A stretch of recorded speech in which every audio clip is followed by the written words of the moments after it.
Good morning, everybody. It is Monday, October 6th. Welcome to the Transportation and Environment Committee. We have 3 items on our agenda today. The first item on our agenda is WSSC's water spending control limits. The limits ultimately approved by both the Montgomery County and Prince George's County Councils provide WSSC Water a direction on their spending over the next fiscal year, but do not create a ceiling or a floor as to what the councils may jointly approve in mid-May as we conclude our budget. The councils have agreed on these spending limits most years. I stress most years. And even in years where there has not been agreement, the process has provided a rate increase in which WSSC has worked to build its infrastructure and fulfill its budget requests. Thank you very much. In fact, in FY26, during this fiscal year, the 2 councils did not agree on a rate limit increase. The Prince George's Council approved a 9% rate increase, while the Montgomery Council supported a 10.2% increase, and ultimately we came to an agreement on a 9.8% increase because both realized that we need safe, reliable, and clean drinking water. That's what this conversation is about, making sure that we can provide safe and reliable and healthy water while also living within our budgetary means. With that, I think we'll jump right into it. Mr. Levchenko, anything else you want to add? Yeah, just to note today, we do have a presentation from WSSC Water staff that will provide the context for the 2 scenarios that are noted in the staff report that were developed by WSSC Water staff. There's a base case scenario, which is a 6% rate increase scenario, and there's also a 7% rate increase scenario. And there's actually not much difference between the 2. They're identical up to the 6%, and then the additional 1% revenue, which is about $10.5 million. WSSC Water is recommending about half of that for additional PAYGO, and then the other half as a cash reserve to deal with unforeseen circumstances that may occur over the next year. So the scenarios are very similar, and we can get into those a little bit later. But I thought we should have WSSC Water staff provide the context for how these scenarios were developed. The one thing I will note, these percentages are much lower than what we were seeing over the past couple of years. Part of it is that the councils did agree to a significant rate increase last year, so that that sort of is the gift that keeps on giving in a way. You are building into the base, so that did help with future years. But even with that in mind, last year's FY27 projected increase, even under that scenario of the 9.8%, was still higher than what we're seeing today. And what that reflects is that WSSC Water has asked its internal departments to identify savings, which they have, and which WSSC Water is still in the process of affirming what they're going to put in their budget and what they're not. But that exercise did yield some significant savings that are reflected in these scenarios, and we can talk more about that later. But I want to turn it over to WSSC Water staff to provide the overall context. I appreciate that. Ms. Powell, nice to see you. If you want to introduce all of yourselves while you make your opening comments before the slide presentation. Thank you, sir. Good morning, Chair Glass, President Stewart, and Councilmember Balcom. For the record, I'm Keisha Powell, WSSC Water General Manager and CEO. I want to take a moment to recognize our Montgomery County Commissioners, Vice Chair Powell, who could not be here today, but we are joined by Commissioners Foster and our newest Montgomery County Commissioner, Commissioner Seltzer. I'm joined also by my colleague, CFO Munetsi Masara, to my left, and Chief Engineer Alan Wong to my right, who will be presenting with me today. And I also want to recognize the members of Team H2O who are here with us this morning and those who are not in attendance. Together, we all are dedicated to the relentless pursuit of mission success, serving our 1.9 million customers. It's a pleasure to be before you today, and I'm going to kick off the presentation to provide a little context, a little more than I typically say, before I turn it over to my colleagues. We're pleased to present this budget to allow us to continue our work toward a sustained and transformative change for WSSC Water, and that's namely across 4 key pillars: the workforce and workplace, technology and innovation, the infrastructure, and most importantly, in the services we deliver. These pillars cut across our strategic priorities, as you see on the slide, and this is a time that requires us to make lasting progress that strengthens our utility for generations to come. And we're thankful for the support that you gave us last year to, as Keith said, continue paying forward in our infrastructure investments. At WSSC Water, we see ourselves as an anchor institution, deeply rooted in the community, playing a vital role in its economic and social well-being through our investments in infrastructure, strategic partnerships, and community impact. And you can see the several ways that we, this is among many, that we are impacting the communities that we serve. Our goal is to not only deliver exceptional water and wastewater services through the work we control, but to also be a positive impact from jobs to supporting our federal workers impacted by the government shutdown. So today, my role is to frame our budget request, starting with what is driving our request, but I'll start with the bottom line up front. WSSC Water has proposed a balanced budget based on the costs we know at this time. In preparing our budget, we sought ways to reduce our discretionary spending and contain costs.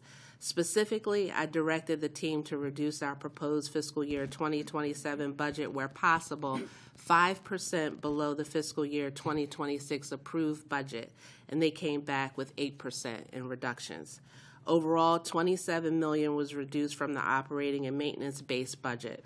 The departments focused on cost containment and efficiencies, so there are no new headcount requests in this proposed budget. Last year, we re-baselined the CIP to begin investing more in our treatment facilities starting this year and carrying into fiscal year 2027. We have reprioritized the capital improvement program to align the CIP to achieve improved reliability and resilience. The department budgets needed to reflect same services with required increases in line items, including increased costs for non-discretionary items presented as new requests. This was to help us more effectively communicate any variances and offsets that are required to maintain a balanced budget request. As well as the outcomes we have defined, which require budget support from protecting public health to improving the customer experience, maximizing opportunities for small and locally based businesses, to internal and external workforce development. Now, CFO Musara will present the 2 scenarios we have discussed in the Spending Affordability Working Group that Keith referred to. However, I wanted to highlight a few things about either scenario with this slide. First, WSSC Water does not generate a profit. We are a cost recovery organization. And what's more, you'll see our budget is supported by very little external funds and no subsidies. What we receive from our customers goes back into the operations and towards capital improvements. The primary drivers of our budget include increases in debt service and PAYGO. Next slide. We increase PAYGO to fund capital improvements, which are required levels without assuming more debt. And it also helps our financial metrics to retain our AAA credit rating. We're paying competitive wages to our workforce, which is absolutely necessary to retain the talent for mission success. We made a livable wage our minimum, and this year we closed negotiations on our 2 collective bargaining agreements. We are contending with rising costs, including inflation, tariffs, and a continued increase in regional sewage disposal, a trend we need to counter with capital investments, which Chief Engineer Wong has already started to look at. All while seeing limited support from federal funding. Last year, the Low-Income Household Water Assistance Program sunset, and this coming year, IIJA will sunset. So before I turn it over to our chief engineer, I want to share a few insights on the alignment of our budget to address the core parts of our system and share why we cannot continue to defer improvements. And I'll start with the Potomac plant, which serves about 70% of our system. This summer, we had a power outage. This is, I think, the third power outage that we've contended with. This time, our raw water pumps shut down. We were uncomfortably close to not being able to produce water to put in the system. But for one of our trained employees finding that little black box that you see on the screen, one of many assets on the vast campus of Potomac, they were able to find it, replace it, and get the raw water pumps back online, as well as the rest of the plant, so that we would not have an interruption of service. If you go to the next slide, you can see the significant impact that a loss of power can have at the Potomac facility. The system would literally drain. And we're fighting this every day and have prioritized investments and are working with PEPCO to make investments in our electrical systems that are supporting our facilities. This is work that has been deferred in past years. Next, we'll go to our pipes. I think everyone's familiar with the 54-inch water main break that we had, which essentially put the lower half of Prince George's County out of water for almost a day. While we were recharging the system, we have miles of large diameter water main, and we've reprioritized our water main replacement and reconstruction program to focus on those core arteries of the system. That is a $9.5 million investment in fiscal year 2027. We go to the next slide, continuing with pipes. This summer, we had the collapse of the 108-inch, which leaves the Anacostia 2 pump station going to Blue Plains. That is the single line that carries a significant portion of our wastewater from our service area to Blue Plains for treatment. Well, on our side and in our service area, we have a 102-inch pipe, which is also the same types of vulnerabilities, and there you can see the inside of the sewer. We're making proactive investments in that infrastructure at $8.7 million in fiscal year 2027. If you go to the next slide, we've talked about the impacts of changing regulation. We're investing $6 million to ensure that we have safe, clean drinking water well into the future to address PFAS regulations and other emerging contaminants. We're also impacting safeguarding public health. Now, I have to say, while not all basement backups are related to the sewer system, we have identified 2 areas, North Tacoma Park and in Lanham, where this summer a storm caused basement backups to several homes. We are striving towards 0 basement backups, at least as a result of our system, and that requires investment. We've already identified improvements for Tacoma Park, and we're advancing those improvements, and a study is underway on what we need to do in Lanham. And my last slide, 2 slides, I wanted to just close out with the investments that we're making to assist our customers. We understand this is a very difficult time for those that are financially constrained, and we're investing even more. The last 2 years, we have increased our customer assistance program funding, and we've also introduced new programs. And we're continuing that trend for fiscal year 2027. The picture that you see there is a customer that was able to address a longstanding private property plumbing issue with our customer assistance program, where we're in partnership with Habitat for Humanity. With that, and those are our customer assistance programs. With that, I'll turn it over to Mr. Wong. Thank you, General Manager Powell. Good morning. For the record, my name is Alan Wong. I'm the chief engineer. Our FY27 capital program totals $759.3 million, and it's made up of two components. One component are the projects already in progress or in flight. We have 219 projects in that category, and they total $231 million.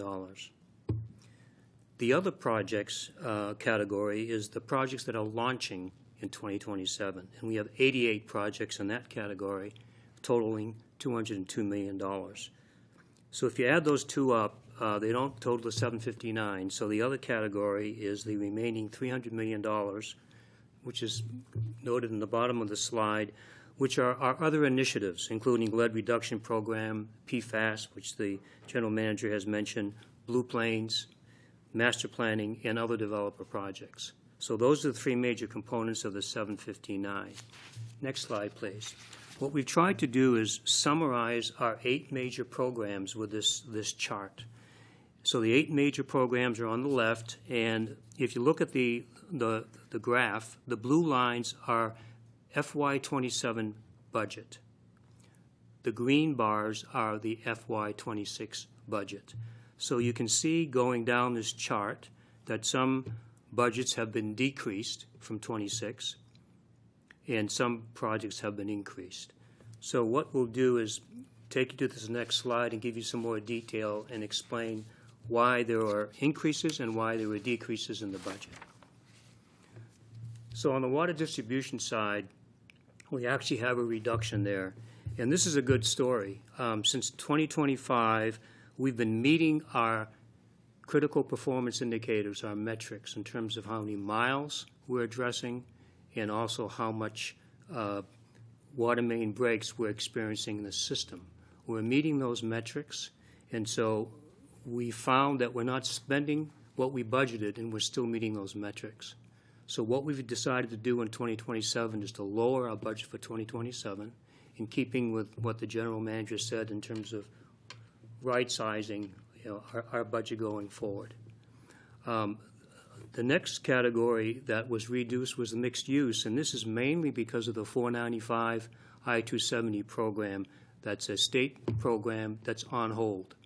So there's no need that we believe to expend the funds that we had budgeted for that program. So that's another reason for the reduction.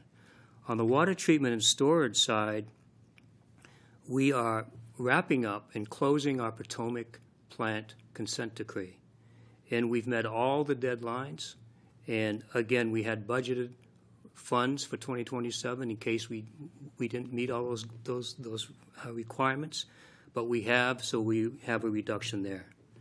The other categories, we're seeing increases. The innovation and investment priorities, that's to make sure that we continue our progress on the metering program that we have system-wide. On the IJA side, interjurisdictional agreements, you've heard often about the relationship we have with Blue Plains and the costs that we're incurring in terms of sending our wastewater to Blue Plains. So that's the reason for that increase. General facilities, we're making some progress on our support facilities in Anacostia Depot. Those are important assets that we need to modernize so we can support the operations of the enterprise going forward. Water resource recovery, Western Branch is the main water resource recovery facility that we've been investing in, and we still have a ways to go there. So there's a funding increase as the work ramps up in Western Branch. And finally, on the wastewater collection side, we are addressing more projects that have assets that are reaching their useful life. Some of the issues that the general manager mentioned reflect that situation. So we have bumped up our investment on the wastewater collection side to make sure that we can be proactive and hopefully mitigate some of those areas. So in total, we have a $44 million increase, and that equates to about the 6% budget that the general manager has mentioned. So with that, if there are any questions, I'd be happy to answer them. Morning, committee members. For the record, I'm Annette Timothy Musara, Chief Financial Officer. We have this statement here to effectively note that we have been working on the FY 2027 budget since May of 2026, and that while we have presented 2 scenarios for the FY 2027 budget consideration, we have marked these as working drafts, and later slides have indicators that the numbers are still moving and under review, just to emphasize that these are preliminarily working projections for deliberations. And so it is also clear to our stakeholders who may not be familiar with this process that we have not yet made our formal budget request at this time. So at the time we began formulating the FY 2027 budget, we provided departments with a series of guidance. The most relevant ones that I want to share with the committee is that 1, they had to focus on cost containment. That is, focus on maintaining or reducing current spending levels wherever possible. 2, they had to proactively identify savings opportunities, and as the General Manager said, we sent a 5% savings target in discretionary spending from the FY 2026 budget. A total of $27 million was saved, and that equated to an 8% savings. And lastly, they had to seek efficiencies over headcount. They had to evaluate opportunities for process improvement, automation, and resource reallocation. The first scenario is our base case scenario, and it is a 6% enhancement. The major changes when comparing the 6% base case to the FY 2026 approved budget are as follows. Debt service is the largest single line item at $388.4 million, up by $14 million from FY 26. Regional sewage disposal is expected to increase by $6 million. Heat, light, and power increases by $2.7 million from higher natural gas usage and anticipated increases in electricity rates. As far as personnel costs, there are increases in compensation for collective bargaining and competitive wages, including COLA, merit, top-out pay, union staff step increases, and base pay and other pay, such as standby increases arising from the new agreement. These increases are offset by $1.3 million in savings from the salary lapse. We also expect large increases in healthcare benefits, and as an FYI, we have United Healthcare and Johns Hopkins and Capital Women's Care have withdrawn from the network. So that's going to be an extra cost that we are still working on, and that is not included in this scenario. So we're going to have to work on absorbing that once we figure out what those amounts are. And as you can also see, we have an increase in the retirement plan contribution.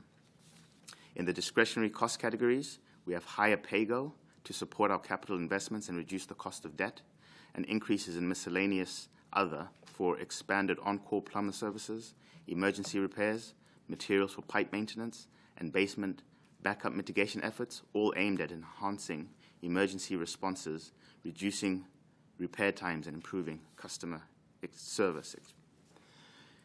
The additional increases between Scenario 1 and this Scenario 2 at the 7% are an additional $5 million to pay-go to lower debt service principal payments and closer align with the AAA metric targets. And the next is a $5.6 million increase in miscellaneous to provide a relief fund to address noted liquidity risks from emergencies and unforeseen events, including growing delinquencies. This concludes our briefing, and we're happy to address any questions you may have.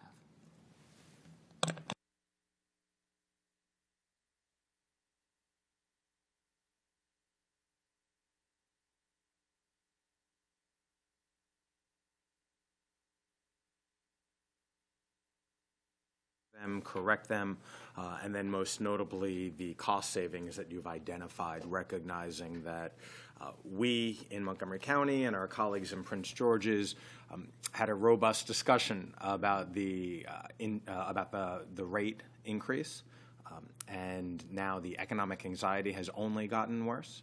I know every year it seems to be more and more anxiety among our residents, but with the federal government situation and our contractors, this is a very acute issue that we need to be extremely mindful of. And I just want to go back to the difference between the two scenarios, and I think you mentioned it, but I just want to hit home on it. The difference between Scenario 1 and Scenario 2, aside from the rate increase of 6 or 7, what is the difference in services and in maintenance? So in a baseline, the services are consistent. What we're doing when we go from the 6% to the 7%, we increase the PAYGO allocation to reduce our debt service, but then we also have a pot of money that we're going to assign to a couple of things. Number one, we don't yet know the full impact of tariffs and inflation and just the growing natural costs of operation, so we want to have some funds available for that.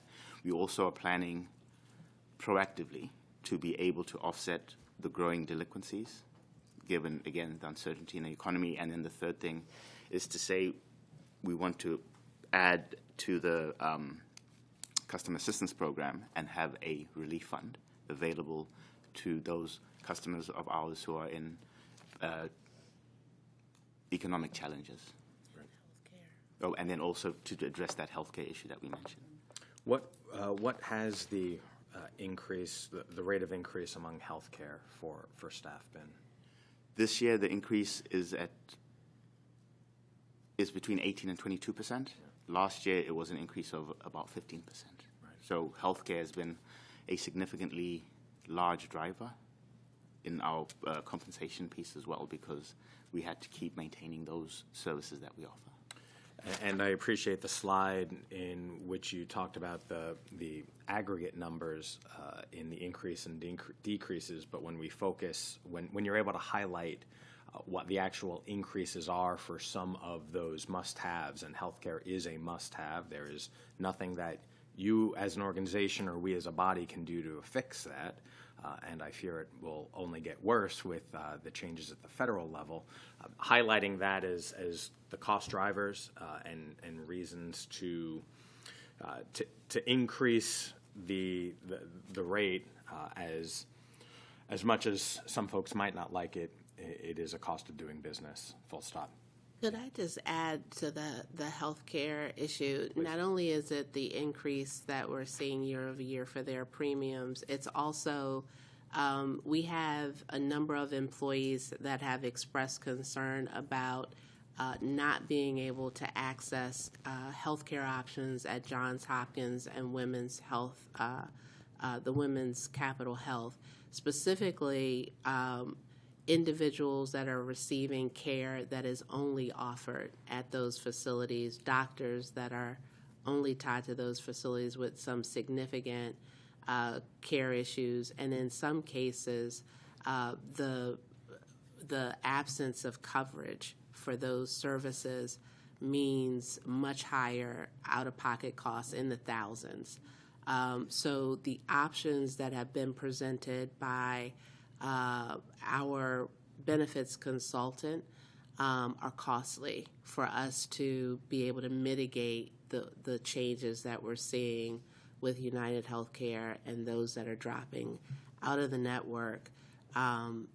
Those costs would be increased costs to the utility to help mitigate costs for our employees. And that's a significant issue that has been brewing that our consultant advised may correct itself, but it has not.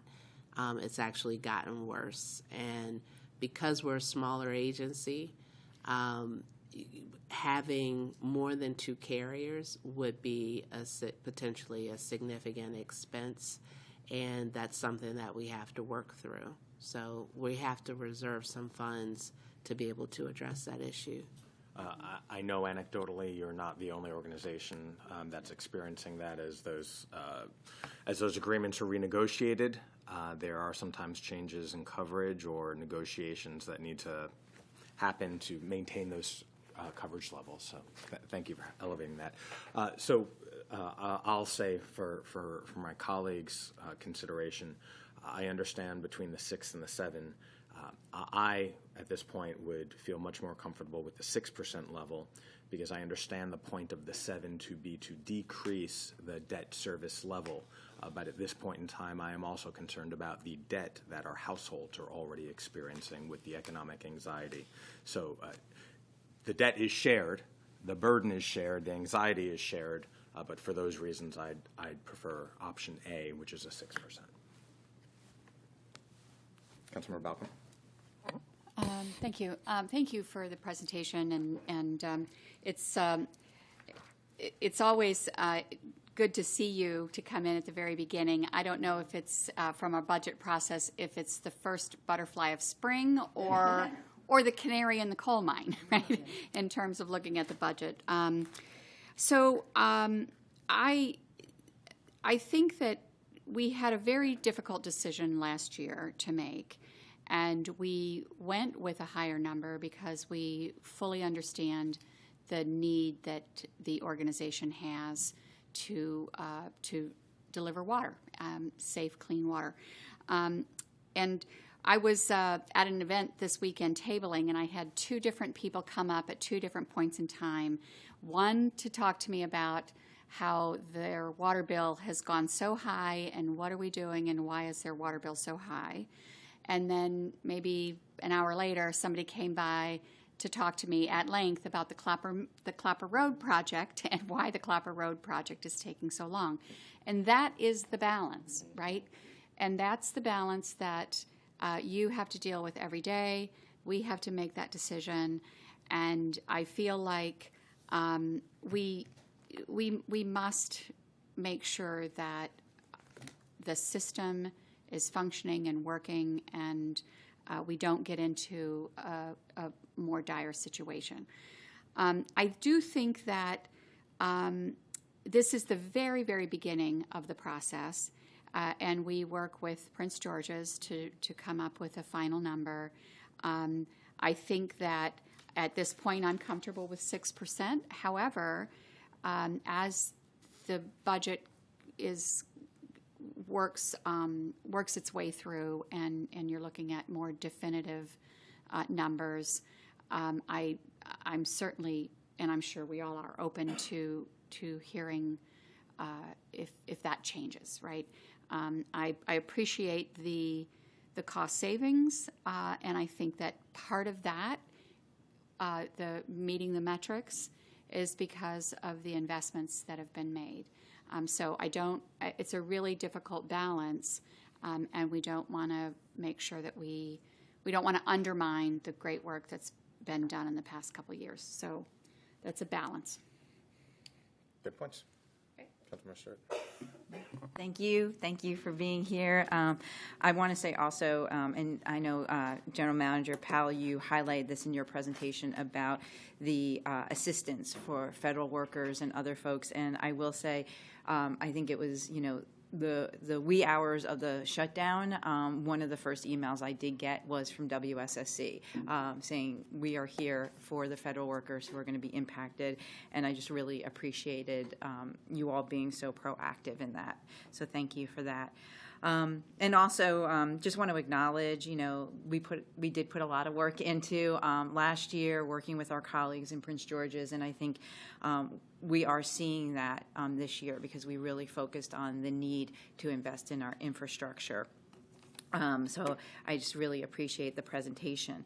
In addition to that, I did want to raise and just thank you all for working with parks, and I know there's ongoing conversations since this summer regarding the water main breaks along Sligo, and I just appreciate that ongoing partnership because one of the greatest assets we have here in Montgomery County is our park system, particularly Sligo Creek, and we know in order to protect Sligo Creek, make it a place for our whole community to enjoy, we need a strong partnership with you all. So I appreciate that ongoing conversation.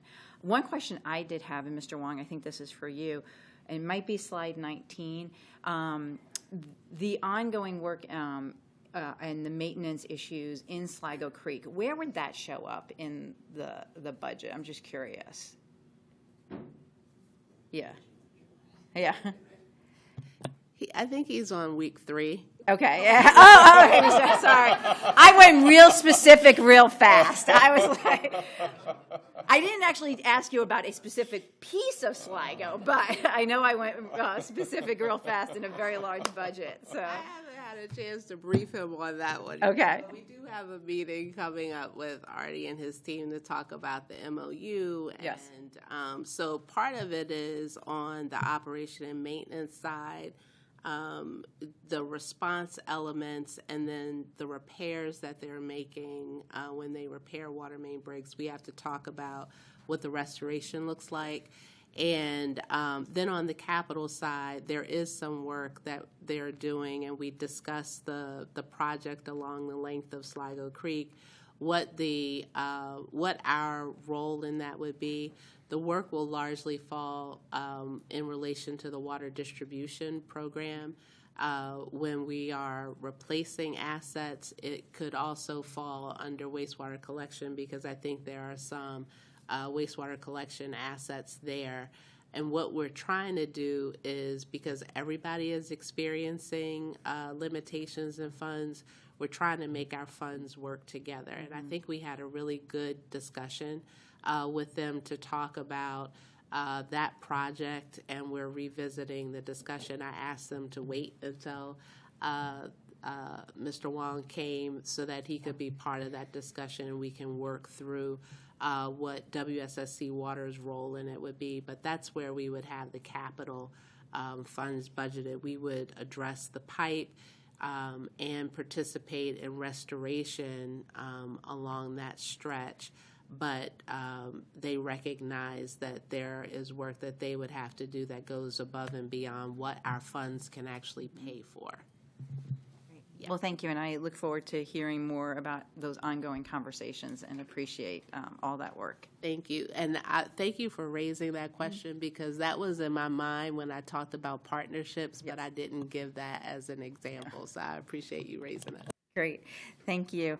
And I'll just say, I guess, along with my colleagues, the 6% makes sense. I'm open as we have further conversations, because I wrote down 5 things. In addition to the PAYGO, we've talked about the tariffs, delinquencies, relief fund, and the healthcare increases that may be covered by that additional 1% or may impact that. And given all those moving pieces and where we are in our world today, as you're working with the budget, continuing those conversations. But at this point, I'll agree with my colleagues at the 6%, but again, open to further conversation. Very good. As we noted, this is the very beginning of the process, so there's a lot more to go. We have a winter to get through. Fingers crossed. Yes, I see Mr. Wong. That exhale was real. 3 weeks on, and you're preparing for winter already. Yes. Winter is coming, and so. No. You did great. You did great today. Thank you. But you can follow up, make sure that work and that MOU with Parks gets done. Appreciate all of your thorough presentations. Mr. Levchenko, last word? Yeah, just next steps. Yeah. Of course, the Prince George's Council is going through the same exercise we are, and we'll coordinate with them. The goal is to come to a conclusion to this process by the end of the month. So that would be October 27th or 28th, whatever that Tuesday is. That's our goal, to try to come to a single set of limits. I did also want to note we did get a memo from the executive late Friday. He was supportive of up to 7%, so also supportive of the 6%, if you read that broadly. Very artful way of saying that, but yeah.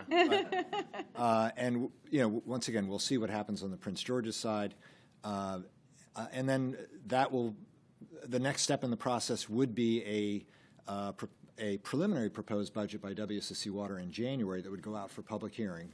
That would be the first point where we would have a budget that's further developed. You heard a lot of caveats today. There'll be fewer caveats in January, hopefully, and that'll give us a better sense of what the level of rate increase needs to be to cover some of these uncertainties that we've talked about today. Excellent. And we have the CIP before us, although that can also have some revision to it, especially as they finalize on the operating side. We have more information from Blue Plains, so that the CIP process will also be going at the same time. So we'll be taking both of those up early next year. Thank you.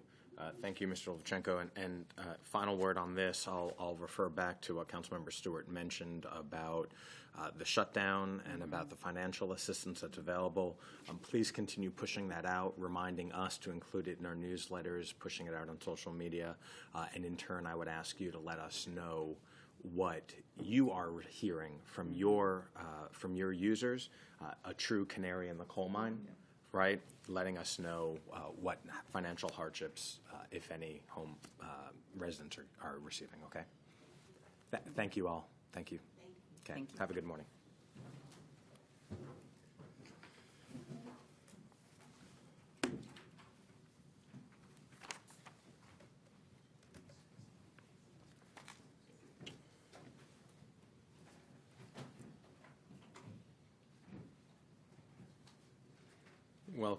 Welcome up DEP.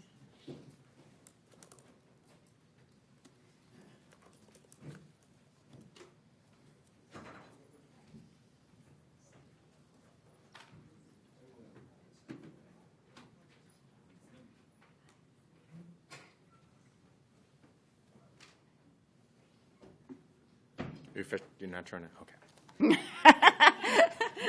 Spectator this morning. Very good. The second item on our agenda this morning is Expedited Bill 2725, Environmental Sustainability Community Choice Aggregation, a bill introduced by Councilmember Stewart. In 2021, the General Assembly passed HB 768, which authorizes Montgomery County to establish a community choice aggregation pilot program. The bill would establish a community choice aggregator within the Department of Environmental Protection and would require the CCA to have a capacity to serve as the electric supplier for all residential and small commercial electric customers in the county. It would also provide its customers with a percentage of renewable content that exceeds the amount required by the state's renewable energy portfolio standards. And in addition to all of this, one of the reasons I and so many members of the council were proud to co-sponsor this bill is because it would require the CCA to prioritize sustainability, cost efficiency, stability, predictability, so that we have better energy here in Montgomery County. We are in a climate emergency, and we know that this is one of the top priorities within the Climate Action Plan, which we are still working on. And I want to thank Council President Stewart for introducing this legislation, and I'll turn it over to you for additional remarks. Great. Thank you. I want to thank DEP for all their work on this, Mr. Gorzelek for moving this forward. I also want to give a huge shout out to State Delegate Lorik Charkoudian, who worked on this for a number of years just to get the bill passed in Annapolis to allow us to do this pilot here in Montgomery County.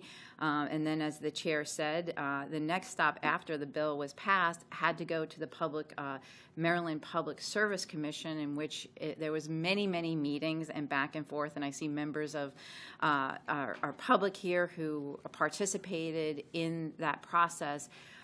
To get us to where we are right now, to this stage of it. And what this bill will do is basically, it is our local law that provides that the county can move forward in creating a community choice aggregator plan. So this is the next step in this process, and I'm glad we're here today. As the chair said, this is one of the top things our Climate Action Plan noted. If we are going to, move forward in the targets, we need to be thinking about community choice aggregation. In addition to that, we are living in a very tumultuous time. We are seeing energy costs go up. We cannot rely on the federal government to address these issues, and we cannot rely on PJM, or others to do it for us. So we need to roll up our sleeves here in Montgomery County and really get to work, and that's what we're doing with this. And I just want to, again, thank everyone who got us to this place. I know there are a couple of technical amendments that I'm fully supportive of, and just really want to get us going onto this next phase. So thank you. Let's get to work. Mr. Gorzelek. All right, I'll just briefly, before getting into the two quick staff amendments that are in the staff report as well as the addendum, just note that the fiscal impact statement from OMB noted a small impact that was difficult to estimate until the CCAs actually stood up with PSC approval following this legislation, if enacted. The climate assessment, racial equity, social justice assessment statement, and economic impact statement all noted positive impacts from the bill. Then public testimony was almost universally supportive, with the exception of the Apartment and Office Building Association, which didn't necessarily oppose it, but wanted to discuss the impacts that it may have on some of its members. So the first amendment that is set forth in the staff report on page 3 is very minor, and my thanks to the executive staff at DEP for their help in running through this. They brought to council staff's attention, we had referred to, in the bill at introduction, we had referred to the CCA as an electricity supplier, but technically under the Public Utilities article of the Maryland Code, a community choice aggregator and an electricity supplier are distinct elements within the energy market. So this just clarifies that by deleting the term electricity supplier and replacing it with functionally the language set forth in the Maryland Code for the community choice aggregator. Among the entities with which the community choice aggregator can contract and purchase energy is, in fact, an electricity supplier. So that's the first technical amendment. So a very technical amendment, and so instead of supplier, it's basically a pass-through. Another simplified way of saying that, Mr. Edwards, or yeah. Sure. Yeah. We would retain a supplier. That's right. That's right. Any objection? Nope. No. Okay. All right, and then the second proposed amendment from council staff, which is set forth in the addendum, which was issued on posted on Friday, in the bill as introduced. In the paragraph C, the bill had referred to Maryland Code Section 7703, which is where the renewable energy portfolio standards percentages are set forth. However, that specific section of the code exists within the broader Subtitle 7, which really includes the full panoply of mechanisms under which the renewable energy portfolio standards can be achieved. And so this proposed staff amendment clarifies that the CCA would have available to it the full panoply, the whole legal mechanism available to it, to which other participants in the market would have available. And it would not just be, it's not just a reference to the percentages that are in 7703, but largely to the broader statutory scheme set forth by the state. You're good? I'm good with that. Sponsor's good with it? I'm good with it? Councilmember Balcom's good with it. All right, and so then the last matter would just be the vote on the bill, unless any of the council members have anything else. Yeah, Councilmember Balcom. So thank you. I do want to just briefly talk about the opt-in, opt-out. I support the bill. I support the bill as it is. But I do think that, and again, this is the very start of the process when we talk about when this is rolled out to the public. We need to pay attention to the opt-out, and I think that sometimes we spend all the time up front on a bill, and when it's rolled out, that it's not there's not as much fanfare, and so I really want to pay attention to that choice. In my prior position, I worked with a private aggregator, and it was very effective. And it was an opt-in, of course. It was private sector, and it's very difficult to get people's attention about this choice. And so the opposite of letting people know that that the choice is theirs, I think, is very important. So I just want to bring that up, call it to attention, and when we start looking at the rollout, I want to pay particular attention to how we convey to the consumer the idea of choice. So thank you. And also, I'm assuming that the opt-in, opt-out is a decision of the local jurisdiction and not the PSC. Hi, I'm Stan Edwards with the Department of Environmental Protection. The opt-out choice is the customer's choice. They can opt out at any time. And right, but In terms of when this goes, for final approval to I guess the PSC has final approval. They don't care whether it's opt-in, opt-out? No, the state statute's clear that it's an Opt-out, okay. program. Okay, great. Okay, thanks. I'll just note that in the county's aggregation plan, that process will be set forth. So presumably the Public Service Commission will have opinions on how the opt-in, opt-out notices, things like that, will be set forth to make sure that it's fair to customers. Well, I would just, again, reiterate that the state statute is very clear on the obligations on the CCA to make sure customers know what their options are. Great, thank you. I think that's a fair point, that while the state law does require to be an opt-out, there is a lot of public education and communication that's still required for residents to know what is happening. Fair point. Good. Your bill, so we'll do a hand vote. All right. All those in favor? There we go. Unanimous. An expedited hearing. Yes. There we go. That's good. There we go. Thank you very much. Thank you. Thank you. Thank you, you. guys. And swap out DEP for DOT. It is a true T&E committee day. We've hit everything. We've had infrastructure, transportation, and environment. If only we had the sewer envelope. Careful what you wish for. That's coming.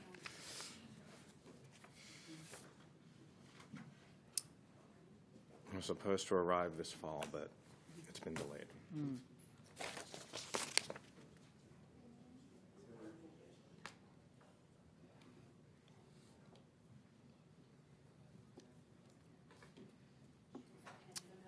Are you solo, Ms. Peckett? Yep. Just come on up. I don't know. You're leaving here on your own. You can stay there or come on up if needed. Okay, that is totally fair. I understand. In the hot seat. Very good. Welcome, Ms. Peckett. So last item on the agenda today is Bill 2825, which I introduced over the summer out of necessity because in the first 6 months of this year, there were 92 crashes involving bicyclists. 5 caused serious injuries and 2 were fatal. That is unacceptable. We've been doing a lot of work to improve connectivity and safety for bicycle infrastructure and for all road safety. And this bill is simple. It will keep bike lanes clear, and it prohibits vehicles from standing, stopping, or parking in bikeways. The bill 2528 builds on the Safe Streets Act, which was introduced 2 years ago to support broader efforts for road safety, to protect pedestrians at intersections and in crosswalks, investing in greater infrastructure, and advancing our broader Vision Zero goals. This legislation builds upon what other jurisdictions are already doing, including right here in the county seat of Rockville, Washington, D.C., and Howard County, that already prohibit parking in bike lanes. With that, I'll turn it over to Ms. Wellens for any additional information or to walk us through the packet. Great. Okay, I might have chosen the non-working. Yep. Thank you so much, Mr. Chair, and thank you, council members. Good morning. Yes, so for Bill 2825, which the chair just described, it is a relatively straightforward bill. There are a few potential, mainly clarifying amendments for your consideration, and then also one item possibly for future study or consideration.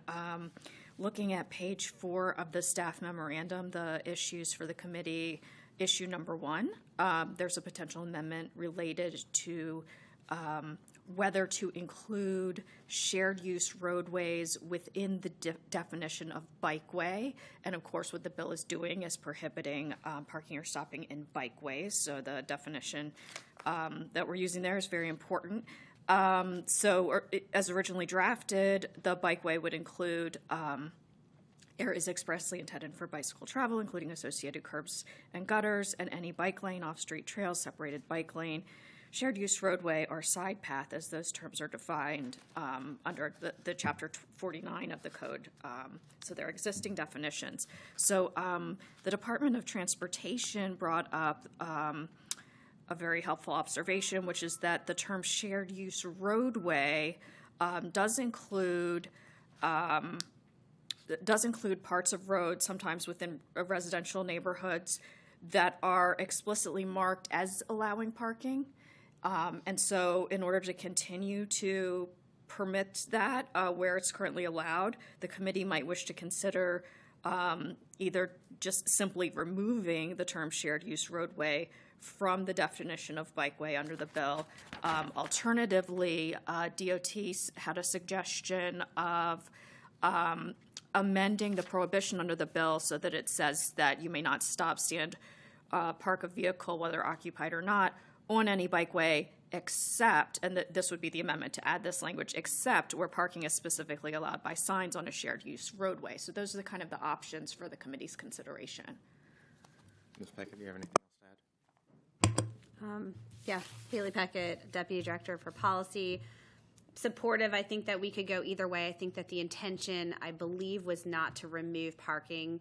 And in some cases, parking actually helps to calm traffic on these residential roadways. So there's a lot of areas we've designated as shared use roadways. There's something called a sharrow in the roadway.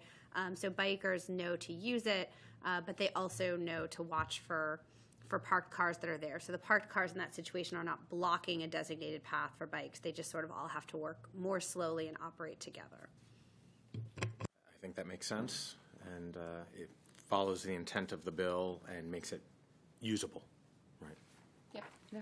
Okay, without objection. Thank you, Mr. Chair. And just to clarify, so you want to do the carve out, sorry, there were kind of two options. The one was just to remove it altogether, or to just clarify that the restriction doesn't apply wherever signs allow the parking on the shared use roadway. So just to clarify which one. The second one seems. Got it. Yep, Okay, that's right. what I thought. Yep. Just wanted to make sure. Okay, thank you so much. The second issue for your consideration, this one is just a technical correction, really to correct a typo in the bill.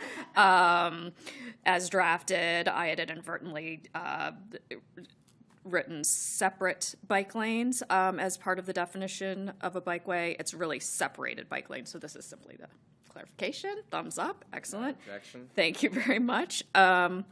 So the next issue is really one perhaps for more future consideration, but in reviewing the bill, both DOT and OCA did a thorough deep dive and kind of suggested the committee might want to look at some specific potential exemptions to the prohibition against the parking and standing. And these would be exemptions not simply for parking in bikeways, but parking in other places where they're prohibited, and looking at carving out exemptions, for example, for buses when they are stopped at a designated place and letting passengers in or out. Council staff and also Council staff consulted both with DOT and OCA and MCPD, and our understanding is that the current language is probably sufficient in that there is current exemption language under the current code that says basically that this prohibition applies except when necessary to avoid conflict with other traffic or in compliance with law or the directions of a police officer or official traffic control device. So council staff believes that exemption is probably sufficient, and my thinking is that I would kind of hesitate to go into doing more detailed exemptions without us making sure they're not overly or under-inclusive. So I was marking this for you, especially because I didn't want to, ignore the concerns of OCA and DOT in bringing this up, and I don't know if DOT wants to elaborate, but I would suggest it as a kind of a potential for further study. It could be a separate bill. It could be a state issue. Thank you. That's it for that one. Ms. Beckett? Yeah, thank you. So we will defer to MCPD. We did some analysis about the bill in general and looking at how many miles of the different types of bikeways are around the county. Our data is not perfect, but using the best data we have, the majority of mileage is on bikeways that mostly not separated, mostly painted, but also shoulders. There's a number of shoulders that have designation as a bikeway, and they're in areas that are certainly under the jurisdiction of MCPD for enforcement. So a lot of these areas might have a place where somebody might pull off not even knowing that it's a bikeway for an emergency or to load or unload. So absolutely we'll defer to MCPD on how they're going to enforce in those areas. But similar to how the bill itself, which MCDOT supports as an important signal and visual note to cyclists that this is, and to motorists, that bikeways and our investment in bikeways are for use by bicyclists. We will, whether through the actual bill language or just through our education in the future, want to communicate to cyclists, you may expect a bus to pull over and stop on a shoulder where there's nowhere else safe for it to do so, and to be cautious for those types of movements, which would be happening legally. So I think that's more of a signal as we try to get out and educate our passengers. I appreciate what both of you are saying, and clearly it's something to be mindful of moving forward to see how the implementation takes shape and if we need to take corrective action. And so I am good with the original language of the legislation, not accepting this, but clearly you're both sharing that it is something we need to be mindful of in the implementation. Okay. Yeah, okay. So thank you for the suggestion, but we'll pass. Thank you, Mr. Chair. The final issue that staff had noted for your consideration is another potential clarifying amendment, and DOT, in looking at the bill, had recommended a clarification for Section 31-20A19, which is the prohibition against stopping your vehicle or parking your vehicle during in any place of official sign prohibits it during specific AM or PM peak traffic periods. And the clarification would simply be to say that it's prohibited during the times posted on the sign. So, and other times, obviously, the restriction would not apply. So this is simply a clarifying amendment, which council staff would support as well. I think that makes sense, making sure all the signs and conformity are applied. Yes. Those were all the issues, Mr. Chair. Wow, 3 items in an hour. I know, it's pretty good. Ms. Peckett, thank you. Yeah, go ahead. Councilman Balcom. Thank you. Thank you for introducing this. It's very important, and I think the signaling that we have these bikeways and we need to make sure that they're protected. I do think that it's important to bring up the information of enforcement, right? So this law, passing this bill, doesn't change enforcement, and so we need to look at that perhaps in the budget process. And I just want to make sure that the expectation for the community is an accurate expectation that if we'll need additional resources to enforce this law. Understood. And that has been conveyed to us as well. So thank you for elevating that, and that is an ongoing challenge that we as a community and region are dealing with regarding law enforcement. Yeah. Yeah, and I think, sorry, Ms. Peckett, you noted in looking at this bill, the department did some analysis of the current bikeways, bike lanes, and other things. And I think if there are other things that came out of that analysis, a couple of weeks ago we reviewed the BIPA along the Purple Line, and we know there are a number of those projects. Sharrows were all in rage a few years ago, and now we know what is better for pedestrian and bicycle safety, having protected bike lanes. And so any information there that might be of use to this committee in the future as we are looking at how to move forward with our bike lanes and making sure people are safe, I think would be really helpful for us to review.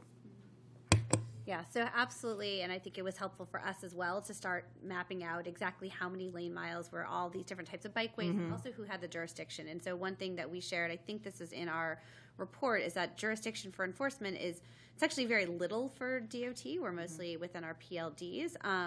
But MNC PPC has enforcement jurisdiction, police has a lot, municipalities have done quite a bit in terms of adding infrastructure. So having consistency enforcement is important, and We know that getting in a mile of a separated bike lane that has like ADA accessible and is able to be accessible for bus stops and all of the many uses that take place in some of our more constrained spaces is much more difficult and tends to be more expensive than putting a Sharrow on a street, for example. So they're not all created equal in terms of effort. We would be happy to work with police. That's something that we couldn't get full data on. I'm not sure if it's not available on the number of tickets that they write for violations for cyclists, plus some of the cyclist safety issues, the crashes we see.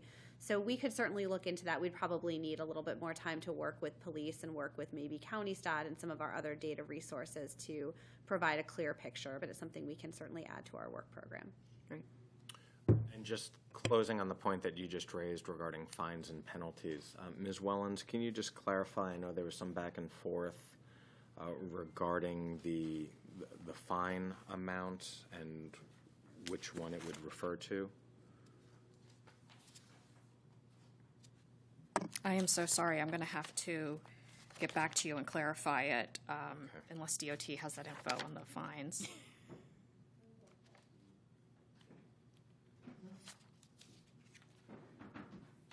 Good morning, Joe Stamana with MCDOT. So typically, this is in the PLDs, it's enforced as a violation of a sign, posted sign. So that's about $60 is a violation. I do not know if we have a different amount set for just the bike lane violation. It's not a different amount. It would be the same amounts would apply, but I will be sure to clarify it in the packet going forward. I apologize, Mr. No, it's okay. I'd seen some back and forth, and I know here in the packet and in the assessments it does note the $60, but there were some other questions about that. So we'll clarify that before that comes to full council. And without any other comments, we'll support this without objection. Great. Well, quick morning. Yep. I know. Awesome. Good. Thank you, colleagues. Thank you, everybody. We are adjourned.